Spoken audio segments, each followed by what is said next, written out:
Hello again, everyone, and thank you for joining us. We're already at Masterworks IV. We want to welcome you back and hope your holidays were just wonderful.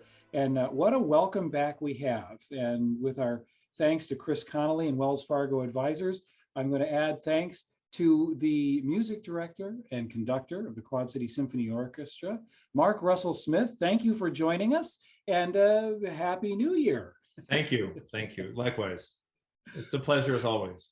Well, and it's all mine. So I thank you for that very much. This is on one level, it's a conversation that's fairly simple because there's one work on the program. But on another level, if we wanted to dig deep into the creator of the music, I think we could have a very complex conversation. But we're going to be hearing together the Quad City Symphony Orchestra perform Anton Bruckner's Symphony No. 8.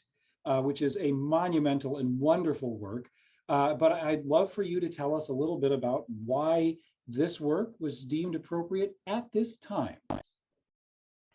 Well, there are certain works, I think, for every musician that just have special resonance or just make a special connection. And, you know, if you're a pianist, maybe there's a certain Beethoven sonata, or there's one of the Mozart concertos, or, with such a vast repertoire that we have, I mean, it's an embarrassment of riches. But, there are certain pieces, certain composers, certain styles that I think resonate differently with different people. And so all this is to say that Bruckner is one of those. I mean, he is a unique voice in music. I mean, there's no other composer that sounds like Bruckner. Even at the very beginning of his, like, it's Symphony No. 0, which he, it was a symphony that he felt so self-conscious about, he didn't even give it a number, and then later on threw it in there. So that's why we have a Symphony No. 0. But this is a piece that has been special. I mean, I first heard it with the Chicago Symphony and Klaus Tinstedt conducting as a student. And it just touched me. I mean, it touched me in a physical way. Like, I mean, my heart like leapt out of my chest, literally. I mean, my heart was just it was like I had a physical reaction to this music. And it was, it was a really seminal moment for me, as far as saying, wow, I would like, whatever it is that, I mean, I want to be able to do that. I want to be able to delve in music like that. I want to be able to commune with great art like that. And I want to be able to inspire people like that. And it was really that piece and that performance that was one of those, like, inspirational, life-changing performances for me. And so, when you're a young conductor, like a young assistant conductor somewhere, like, they don't give you Bruckner 8, they're like, you're not going to do it. It's a music director thing for sure. And even when you're a music director, you're not, it's a huge piece and it's taking up the whole program. And it's not appropriate every season. And it's one of those things, it's one of those Mount Everests that you need to save, and that you need to dwell in and remember and put it away and bring it back and kind of live with, And so this will be my third performance of it, and every time is very, very special. And so here I am, just I don't know if I'm answering your question or just like, but it's been on my list to share with my beloved Quad City music lovers for a long time. And it has to be the right time. And so it's certainly the right time artistically in the evolution of the orchestra. And equally importantly, I think it's the right time, I mean, post-COVID, I think we're ready to have a powerfully transformative experience together in the concert hall. Well, I think it's a great way to tee that up. And I didn't realize the personal connection you had with the work, but it is emotionally just overwhelming. And that's one of the things that I'm really looking forward to. But if we could, before we get into the music, just a couple of words about this composer's background. He was really kind of born in the sticks in Upper Austria, Right. outside of Vienna.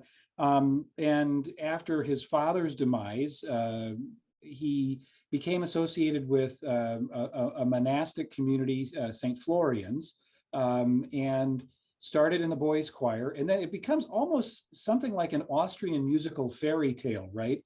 From boys' choir, he gets some instrumental lessons and more lessons, and he catches the eye because of his talent of a music teacher in Vienna before he think he can even afford to live in Vienna. So he studies by correspondence and only makes one trip a year to have an audience with his teacher, and his career grows. And then there's this wonderful story where he's given an audition for an organ position and or an organ teaching position, and the committee says, okay, improvise, and they give him an impossible task, and he blows it out of the water. I mean, in fact, he didn't even come to, they wanted him on the committee, and when everyone else bombed, they said, all right, Bruckner, you're up. So he didn't have any time to prepare. And it's really kind of a Cinderella story with that.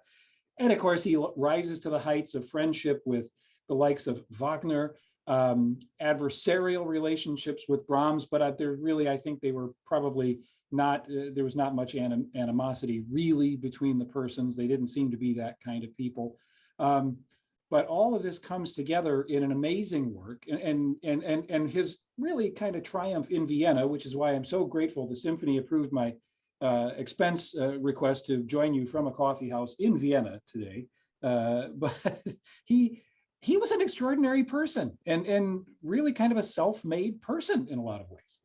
Yeah, and a very simple, I mean, simple in regards to like putting on airs. He was not capable of putting on airs, and most people in Vienna, I dare say, were very good at that, and that was really part of what, I mean, that was the part of the Viennese thing. And so here he was, like, definitely a fish out of water, because a very simple guy, not, you know, sophisticated linguistically or with manners, or not smooth with the ladies, or with not smooth at all, but just an unbelievable talent. And so here he is writing for people for these quote unquote sophisticated people. Well, and also, I mean, just profoundly religious. I mean, deeply religious. And so here he is in this society, like, you know, really not belonging, but having just such immense talent that, you know, he puts himself in all sorts of awkward positions, but the art triumphs. You know, his insecurity also really comes to play. And you know, for conductors, there's always the question, well, which edition are you going to use? Because Bruckner, you know, for each of these monumental symphonies that he writes, there's like 3 or 4 different editions, depending on which person he was taking advice from. You know, like this student said, oh, you know, cut this part out, or we need to do this, we need to do that. And so he would do it. He would acquiesce. And so therefore, like, actually figuring out, I mean, my job as a conductor and our job as musicians is always to bring the composer's wishes to life.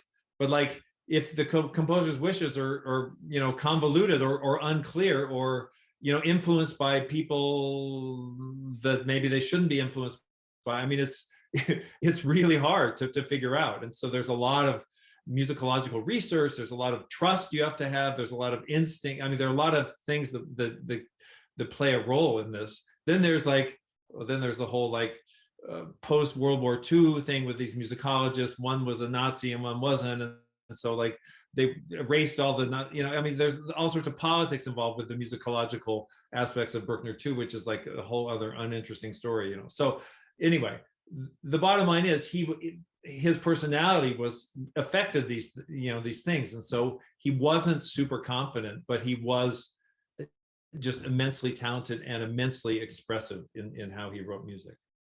Well, and you know, you say that in some ways it's sort of a simple fish out of water in Vienna, but complicated in some other ways. He was never lucky in love. Right. He had many instances in his life, especially in his 20s and 30s, where he would just fall head over heels with people that he had really no chance with, Yes. and it was be devastating, and then he would be romantically devastated, and on and on. And this went on until the very near the end of his life. And Yes. there's an account that well, he had this brief love affair, abortive, when he was about 67 years old, and it was at a time that his health was giving way to the extent that he could barely climb stairs, but he was still trying. God bless him. And I don't know if that's tied up with another complicating aspect, is that he really did want to have the imprimatur of recognition. He even wrote to a couple of American universities asking them for honorary doctorates. Thank heavens, finally, when he was 65 or 67, it was in his 60s, the university in Vienna gave him an honorary doctorate. But he was well enough revered that when he could no longer climb the stairs, I thought this was fascinating, the emperor gave him an apartment in, I think, the gatekeeper's lodge at the Belvedere. And I know you've been to the Belvedere, the Grand Palace on the south side of Vienna, because it had no steps. It was like, putting an elderly relative into a ranch style house or something like that. Funny story. Yes. At that very, yet another anecdote. When he got this doctorate, he was just not a good talker, not a speech giver. And he said, I don't know if you've heard this quote. It's like, I really don't know what to say, but if I had an organ, then I could tell you everything that I'm feeling right now. In other words, he could sit down and play and describe his feelings, and basically he communicates through music and not words. If I had an organ, then I could tell you exactly how I feel. I am so grateful you shared that story. Years ago, Augustana gave an honorary doctorate to Louis Bellson, the great jazz drummer who grew up in Moline. And he spoke for about 45 seconds and said, you folks don't want to hear what I have to say, but I want to play for you. And we had a drum set on the stage, and he played it was a musical commencement address. It was one of the best we've ever had. Anyway, so with all of this background, he creates this work that you're going to present for us. And as you mentioned, this is now, you said, your third? I think so. Yeah. Okay. And it's really overwhelming, because it's kind of surprising that it's not heard more often. As you listen to it, he lived in an era where you had Brahms and you had Wagner. And it certainly sounds more Wagnerian to me, but it's so stirring. As you've grown in your appreciation and acquaintance with the work, how has that changed your performance of it? And you did mention the musicology and the greater research, but just emotionally, how do you change your approach to it? Well, I don't think you change your approach. I think,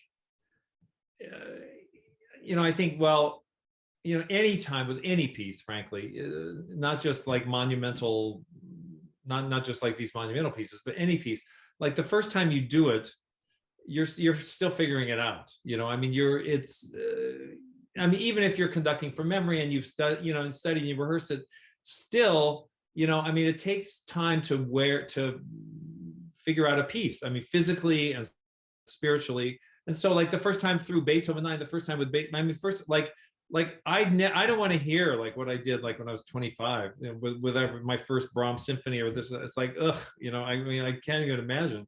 But at that time, it was great. It was fine, But so the point is, you change, you grow in your ability to express, in your ability to manipulates, not in a negative way, but like manipulate the music, to move the music, to improvise, to express on the spot. You're better at that. You also have now the perspective, and a piece like this, for me, for the musicians, for the audience, it is all about perspective, because it's a giant thing, and you have to plan. There are huge climaxes, but all the louds can't be a huge climax, and there's certain moments. There's such a trajectory of this piece that you have to understand, and without being didactic about it, without being over the top about it, you have to just let it unfold, but guide it lovingly. And the key, I think, for the audience is letting it unfold and putting yourself just in a different time zone almost. I mean, this is like late 1880s time, and things happen more slowly. It's like reading a huge novel. It's reading War and Peace instead of, Jonathan Livingston Seagull, So you have to allow yourself to let the music work its magic. And if you do, and if you don't get distracted and you just let it unfold, then you're in for something that's so countercultural in the best sense, that is so different from everything in 2021 or 2022, that but necessary for us to slow down, to let things happen. And so the music is magical, and it will transport you if you are in that mindset. If you're not, then you're gonna be like, oh my God, the first movement was 25 minutes, like now, now what, oh, that was only the first movement, yikes, So, but you can have, but I'm guaranteeing you're gonna feel like, wow, it's that symphony was an hour and 20 minutes and it didn't feel that long, and and when hopefully if the audience feels like that, then I've done my job, and I'm able to do my job because of all the experience I've had with it. And look, it's not a piece that I conduct all the time, and it's not a piece that musicians play all the time, but it's always special. It's because of the journey that everyone takes from point A to point Z. Well, and I hate to reach down to kind of a pedestrian level, but I sometimes wonder if the reason we don't hear this more often is simply because of its length, right? Yeah. So there's the legend that the CD was meant to originally designed to have like 70 minutes of capacity, because that's how you could get Beethoven's Ninth on, right? And so we don't get to hear that as often as many people would like, but it does get played at very, important times in the lives of communities. And I wonder if this one just suffers a little bit, because I think this deserves to be played much more often. Yes. Well, look, orchestra marking departments, they don't like having one work on a piece on a program. It's a hard sell. It's a hard sell for a music director to sell whatever the program committee or you're the executive director. The first time I did it, it was like there was like 4 years of politicking involved, and finally I like broke down because I don't make our programming decisions in a vacuum, and so I have to listen to the marketing experts and the committees, and but there's some things where you just finally say, we're going to do this, and every time when we've done it, it's been just a transformational moment for the orchestra, and like a high artistic high point of my tenure. I did it in Richmond in my 10-year tenure, and it was, you listen to the recording, it's like, man, we were hitting on all cylinders artistically. We were like one, and people were just like, and that's how it's going to be. That's where this orchestra is right now. That's where I think I am. It's going to be one of those like wow moments. There are going to be some people who are going to think it's too long. That's just going to happen. But exactly. But part of my job is to cajole and to stretch and to offer things to people that they don't know they're going to love, but they're going to love it. And so so I take that part very seriously. It's also to give them comfort and do the New World Symphony or Beethoven's Ninth Symphony like we do. But it's about the mix of all those things. And so this is a departure for sure. It's a piece that's so big, it's the full evening, because it needs concentration. You could throw something else on there, but like, why and what? It's like, okay, here we go. We're going to sit down together, and we're going to walk out after it's over, and we're going to be different people. Oh, very well put. So definitely a pro tip for the audience is don't just silence your cell phone, turn it off and take your watch off and tuck it in your pocket and so on and so forth. But let's get back to the magic of it. And I think if you do that as an experiment, as you indicated, I think people will say at the end, well, was that 20 minutes? Right. Right.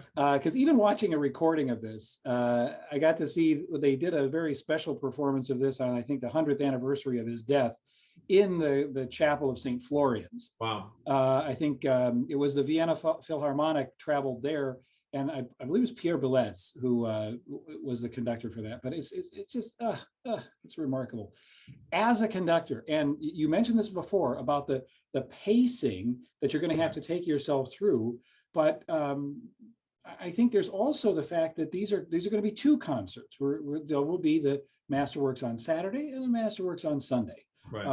And how do you make sure that you're giving ample attention? There's that old hackneyed phrase from sports. Well, don't overlook this opponent when you're looking at that one. That sort of thing.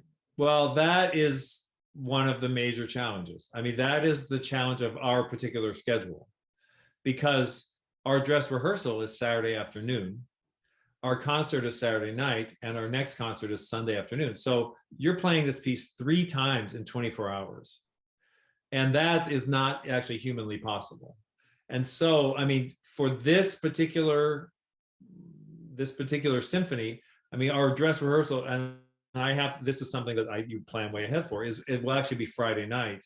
Saturday rehearsal, you just touch things. You don't and people just physically can't.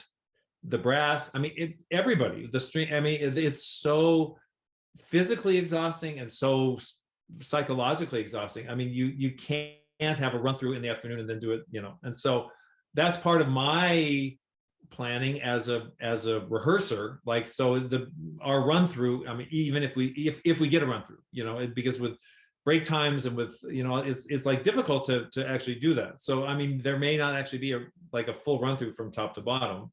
We'll do full movements, but I mean, sometimes that does happen, so that is part of the planning process. But players, I mean, our players are really expert at that, because I mean, this is our schedule, because our players come from all over. Our rehearsal schedule and concert schedule is very compact, and so they know how to save. They know how to not give so much on Saturday afternoon that they have nothing for Saturday night. And they know not to stay out too late at the Black Hawk for Sunday. Oh wait, they don't know that. No, whoops. Okay, and so I tell them this, like, I'm not a guy that can not give. So even in dress rehearsals, I'm so in love with the music and so passionate about it, I just go whole hog. And of course, players react to that. And I say, look, no matter what I do, even if I'm begging for it, don't do it. Like at the dress rehearsal, brass, just don't play. If you want to leave it out, strings, you can relax on the tremolos for now, but tonight I got to have it, And so, but I cannot save. I'm not a saver myself. And so I tell them, because it's hard. If you see somebody up there, giving everything, it's hard not to give everything. So it's just, that's something we've learned about each other, the musicians and myself. And so there'll be a lot of saving, even though I won't be communicating that. Well, I'm very happy to hear any other observations you would care to share before we wrap things up. But I'm so intrigued by the image of a young Mark Russell Smith coming and hearing this experience live. The only allegory I could come up for myself is the Illinois Arts Council years ago had a very generous program, and the Chicago Symphony came to Centennial Hall, and we got to go and hear the symphony. And I think it was very early in the tenure of Barenboim, and it was overwhelming. It was just simply overwhelming. Right. Yeah. Now, when you step to the podium, I'd have to imagine that for the Bruckner 8, there is something of that teenager or young adult who comes with you up on those steps and brings that. I don't know even the word strong enough, but I think I know what you're trying to describe. That moment of inspiration, enlightenment, that admission into the wizarding world. Well, kind of, yeah. I mean, there is that moment, especially with these huge pieces. Before you start Beethoven 9, before you start the Brahms Requiem, before you start the St. Matthew Passion, before you start these just monumental works. I mean, yeah, there's that moment where it's here we go, or like, and it's not fear, and it's not nervousness. It's just like, it's kind of wonder. It's kind of wonderment, like, wow, and like, how lucky am I? But you only feel that if you're just really, if you own the piece. And you should not conduct pieces like this unless you own them, unless you can conduct from memory, or unless it's just so ingrained in you that, because that's the only way it's going to work. The big is going to work. I mean, here you are at the beginning, and you know exactly how it's going to be toward the end, and you've just had such experience, and that's when the magic happens. It's not like when you turn the page, like, oh my God, what's next? It's when obviously you don't turn the pages, or it's just such a part of you. And Bruckner especially has to be that way, I think, because it builds so slowly, and you have these large paragraphs that, I mean, again, it's like a big long novel. I mean, you have sentences that make these big paragraphs, then you have the paragraphs on top of each other that make big chapters. And so, I mean, that's, yeah, or it's like a giant Shakespeare play too, how everything just unfolds. It's macro. And so it gives a macro, like at the end of it, you've like, we've all lived through something, like, people, I mean, the best reaction is people are just kind of stunned, like in a great way, like that almost no applause is the best reaction, because people are just like so moved, or so, just so, yeah, moved is the word. And this is one of those magical pieces that does that. Well, friends, I'm very grateful that you joined me in getting to hear these words from Maestro Mark Russell Smith. There is awe aplenty awaiting us at this concert, and I don't want to enjoy it without your presence. So please make sure you're there, whether it's in the Adler or the Centennial, and share in this very, very special moment. There are audiences around the world that would kill for this opportunity, right? And it's gonna happen for us, right? And this is one of those once in a lifetime pieces, or maybe twice, or like unless you're just a total orchestral nut. I mean, CSO probably does it once every 8 or 10 years or something. Wow. They don't do it that often. Even the biggest orchestras with great Bruckner traditions. I mean, I don't know. It'd be interesting to find out. It's just not. Yeah. It's such a big deal that it's a once in a lifetime thing. Certainly for an orchestra that does 6 concerts a year. Yeah. I mean, Sure. Maybe I get to do it again. Maybe, and in my 30th year of my tenure, I don't know. But when I'm 90. I take that as a legally binding contract. Right. So well, okay. Well, listen, Berlin Philharmonic Web, the Philharmonie, the concert hall, Herbert Blomstedt is 91 years old, up there conducting Bruckner 8. I mean, the best Bruckner conductors are like, over 85. They've done it so many times. I mean, that's, I'm a kid compared to that. So I have lots of years ahead of me. Yes, you do. And hopefully we have many years together to enjoy all this great stuff with the Quad City Symphony Orchestra. Maestro Mark Russell Smith, thank you very much for your time. Thanks for all of you for watching. And I can't wait to see you at Masterworks IV, Anton Bruckner's Symphony No. 8. Again, thanks to Chris Connolly, Wells Fargo Advisors. And ladies and gentlemen, I hope to see you soon. Thank you all very much.